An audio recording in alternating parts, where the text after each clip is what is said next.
The Vatican is the smallest state in the world. 44 hectares of land enclosed by a wall in the center of Rome. St. Peter's Square, the Basilica, museums, palaces, and gardens. All of this fits in an area you can walk around in an hour.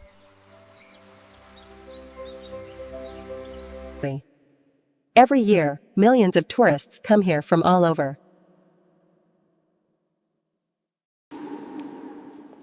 To stand under Michelangelo's magnificent dome. To look at the famous Sistine Chapel frescoes.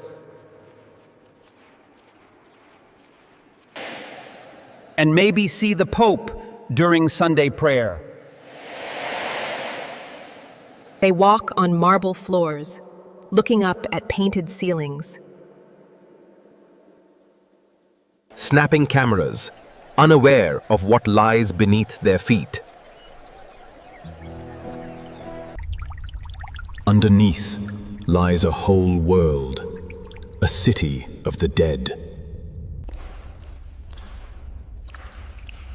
Going down dozens of meters into the darkness. A city older than the Vatican itself, older than Christianity. And older than the grand St. Peter's Basilica. A city the Vatican hid from the world for almost 500 years. And opened only when it became impossible to hide. To understand what lies beneath, we must start from the beginning. What was here before the church appeared?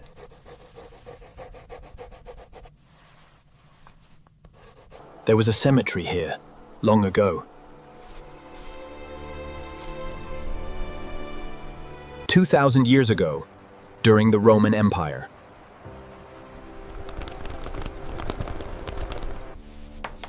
The territory of today's Vatican was outside Rome's city walls. Located on the left bank of the Tiber River.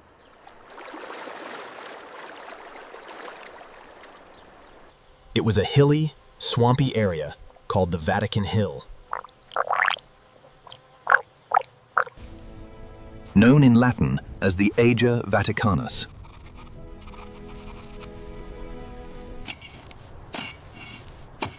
The land here was considered unsuitable for agriculture. The soil was clayey, and groundwater was high.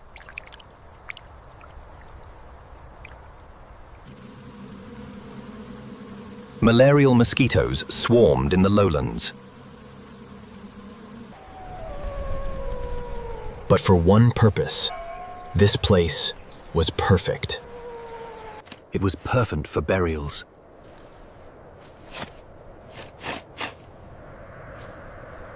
According to Roman law, burying the dead inside city walls was forbidden.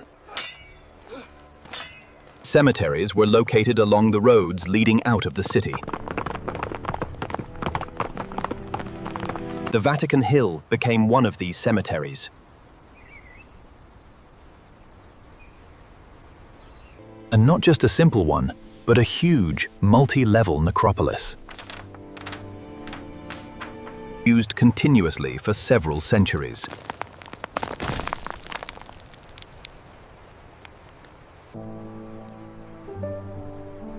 Roman burials were not humble graves with a cross. Wealthy families built real houses for their dead.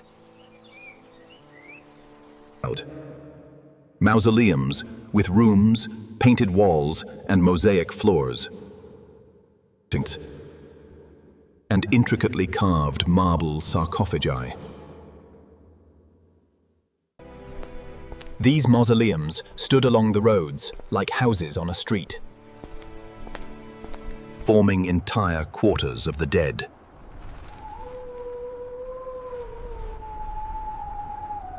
Each mausoleum had a door for relatives to enter. To honor the dead, leaving flowers, food, and wine. Romans believed the dead would starve if not fed. Some mausoleums had upper floors, basements, and courtyards. It was not just a graveyard, but an underground city. Inhabited by the dead, but maintained by the living. In this same cemetery, according to tradition, Apostle Peter was buried. One of the closest disciples of Jesus Christ. The first bishop of Rome and the first pope. To boast. According to tradition, Peter was executed in Rome under Emperor Nero, around 64 to 67 AD. He was crucified upside down at his own request. Believing himself unworthy to die like Christ. His body was taken down and buried in the nearest cemetery.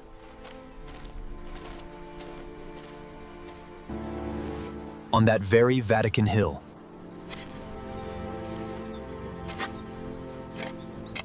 Over the grave, a small chapel was eventually built. Then a church, and later a grand basilica. Emperor Constantine, who legalized Christianity in the 4th century,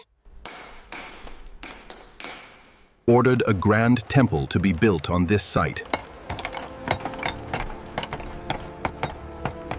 The first monumental sanctuary. In the 16th century, the old basilica was demolished.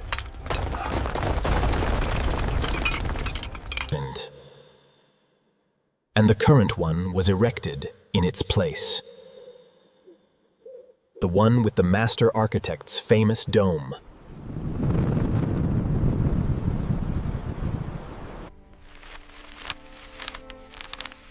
And here is what happened during construction.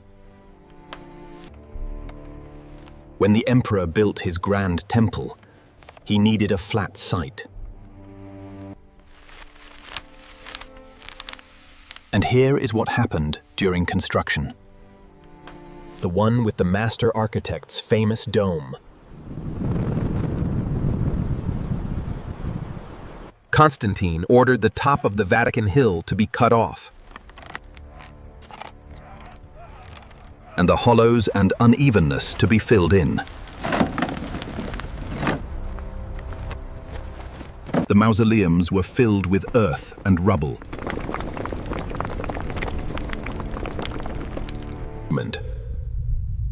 Turning the underground city into a foundation.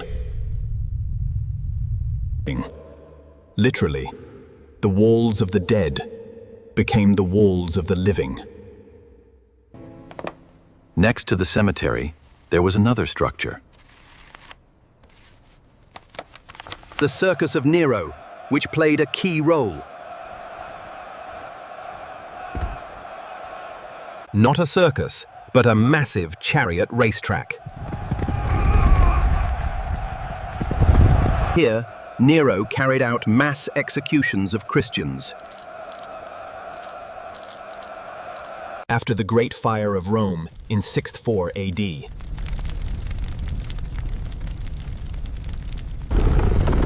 Some were crucified, others torn by wild dogs. Others were burned as human torches to light the night. Apostle Peter was crucified in this very circus and buried in the cemetery nearby, which became the Necropolis. When Constantine built his basilica, he aligned the altar directly over Peter's burial site. When Constantine built his basilica, he aligned the altar. The alignment was more important than construction convenience. This shows that by the 4th century, the site was precisely known. St. Peter's Basilica was built on the backs of the dead. Under the floor, under the altar, lay a whole necropolis. Sealed and forgotten for 1,500 years. The existence of the underground cemetery was always known. But the scale of what lay beneath became clear only in the 20th century. And the discovery happened entirely by chance.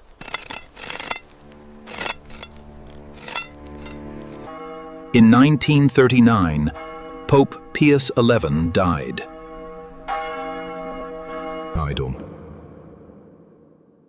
He wished to be buried in the crypt of St. Peter's Basilica,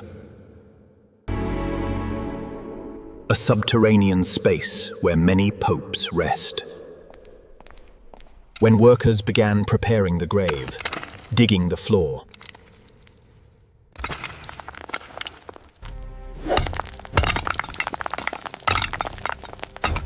they hit a wall unexpectedly. Not the basilica's foundation wall, but an older one. Made of red brick with plaster and paintings.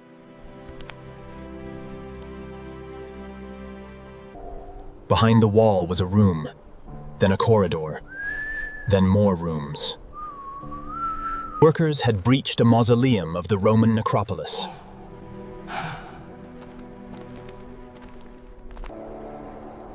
The new spiritual leader made a historic decision. Instead of sealing it, he ordered secret excavations, kept secret from the press, public, and most officials.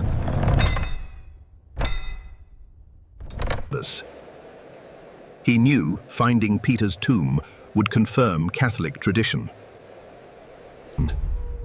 If they found nothing, the consequences would be disastrous. He took a risk, and he knew it.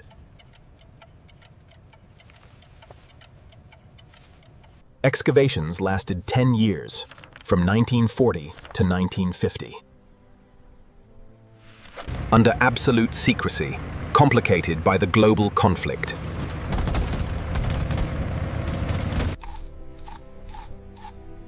Archaeologists worked in tight corridors by lamplight, risking collapse in the hot, stale air.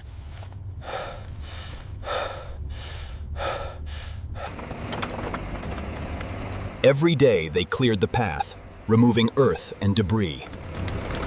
Revealing new rooms, frescoes, and sarcophagi.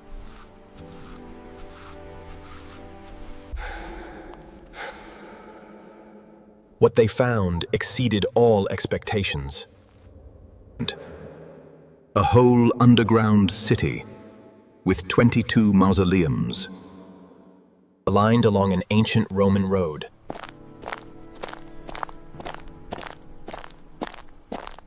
The street ran east to west, with tombs on both sides. Each belonged to a family and was unique. One was decorated with grapevines and birds.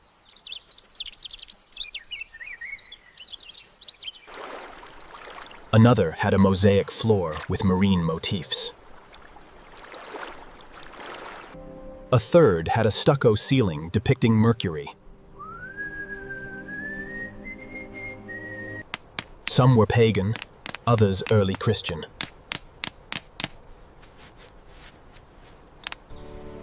Standing side by side, showing peaceful coexistence. Inside were sarcophagi, urns, inscriptions, and coins. The dry air and lack of light preserved the colors perfectly. Archaeologists described entering each tomb as mystical.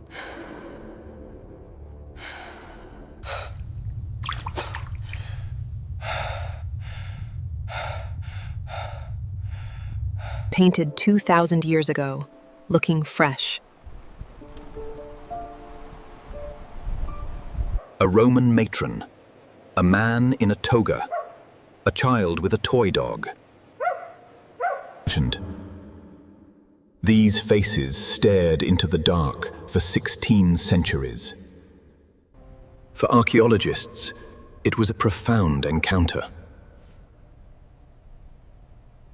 Meeting people who lived, loved, and died here. In one mausoleum, they found a sarcophagus of a young girl with an inscription, "To the sweetest daughter." Nearby lay a small clay doll with jointed limbs. Buried with her for 2 millennia.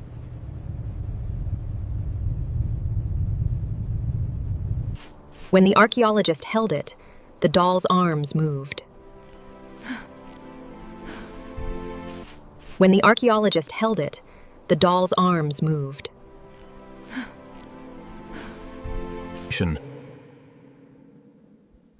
One of the oldest known depictions of Christ, showing how early Christians adapted pagan imagery.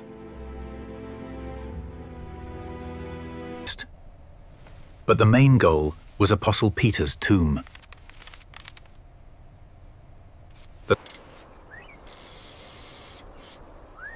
The search took a detective-like turn. All mausoleums oriented toward one point under the altar. Here, they found a rough stone wall, the trophy of Gaius. A simple structure with 2 niches. Ancient sources said the trophy stood over Peter's grave. Under the trophy, they found the grave, but it was empty.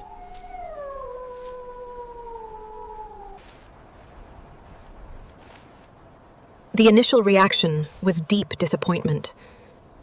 The spiritual leader fell into despondency. A small side niche in the wall, closed with marble.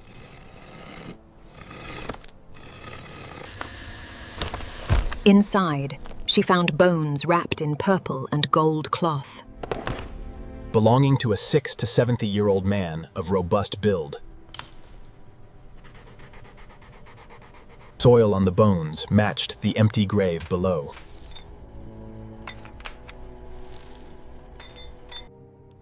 Guarducci concluded the bones were moved for safety. On the wall was a Greek inscription, "Peter is here." The High Pontiff declared the bones identified in 1968. The Vatican stands on its secrets, a testament to history.